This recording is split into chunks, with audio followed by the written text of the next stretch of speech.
दोस्तों, मैं संजीव कुमार यादव, ग्राम भटेवली, पोस्ट सांडी, जनपद हरदोई। जय जवान जय किसान। किसानों की आय दोगुनी करने वाली सरकारें, कोई भी सरकार आई हो, किसानों को फ़ायदा कराती हैं। आज तक किसान की गरीबी नहीं हटा पाए। जिन लोगों ने फ़ायदा कराने की बात कही, वो हवाई जहाज़ पर विदेशों में मौज कर रहे हैं, ऐशो आराम की ज़िंदगी जी रहे हैं, 5-5 लाख के सूट और शूज पहन रहे हैं। किसान की टूटी चप्पल, फटी धोती कुर्ता आज भी नहीं सुधर पा रहा है। किसान की आय दोगुनी हो रही है। ये दर्द किसानों को किसी को दिखाई देता है क्या? राजनीति की तो बात छोड़ो, इस संसार में किसान ही सबका एक ऐसा अन्नदाता है जो सबका पेट भरता है। ये हवाई जहाज़ पर उड़ने वाले नेताओं, 5 किलो देने वाली राशन, ये सरकारें किसी का पेट भरने में सक्षम है क्या?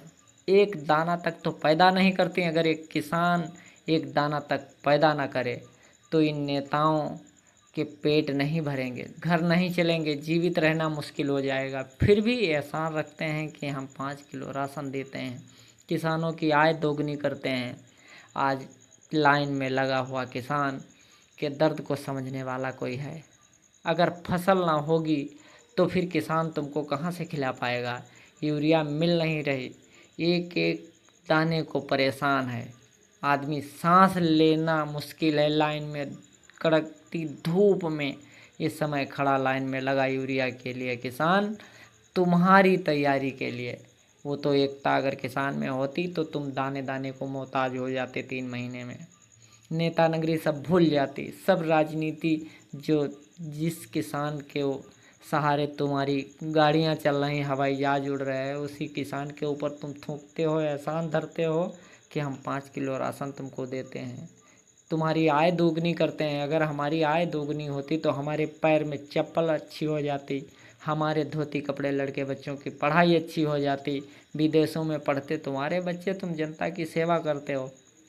5 दिन से लेकर 5 महीने पैर छूने वाले नेता 5 साल जनता पर तेल लगवाते हैं, नाक रगड़वाते हैं।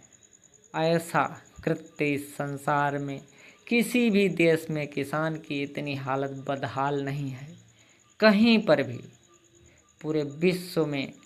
इसलिए ही जब किसान समृद्ध होगा, क्योंकि विनिवेश की पूंजी सिर्फ एक किसान है।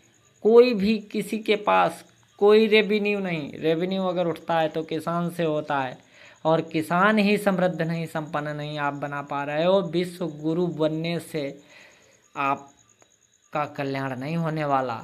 जीवन ही सर्वोत्तम है, प्रथम सुख सुंदर होय काया। अगर आपका स्वास्थ्य ठीक नहीं है, विश्व गुरु बन के किसको पढ़ा लोगे? सबसे पहले जहाँ से पूंजी का विनिवेश होता है, किसान समृद्ध होगा तभी देश विकसित होगा। भारत देश का किसान समृद्ध नहीं, कोई भी किसानों के लिए नहीं सोचता है। इसीलिए देश गरीबी से नीचे लगातार 5 किलो राशन पर जूझने को मजबूर है। इस बात पर विचार करना होगा दोस्तों। जय हिंद, जय भारत, जय विज्ञान, जय संविधान।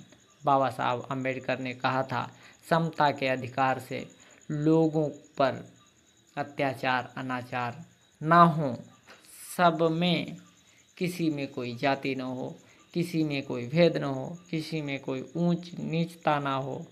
लेकिन न जाने कब से आज तक अभी भी लगातार पनप रहा है। कब सुधरेगा ये हमारा समाज? कब होगा इस देश का कल्याण? कब होंगे हम विकसित? विकासशील से एक भी डेग ऊपर नहीं जा रहे हैं, सिर्फ विश्व गुरु बनने की होड़ में हम और गरीबी रेखा से नीचे जा रहे हैं। कब परिवर्तन होगा इस देश का? कब भविष्य सुधरेगा उन किसानों का? जब तक किसान समृद्ध नहीं होगा, किसान सक्षम नहीं होगा, तब तक देश विकसित नहीं हो पाएगा, ये हमारी गारंटी।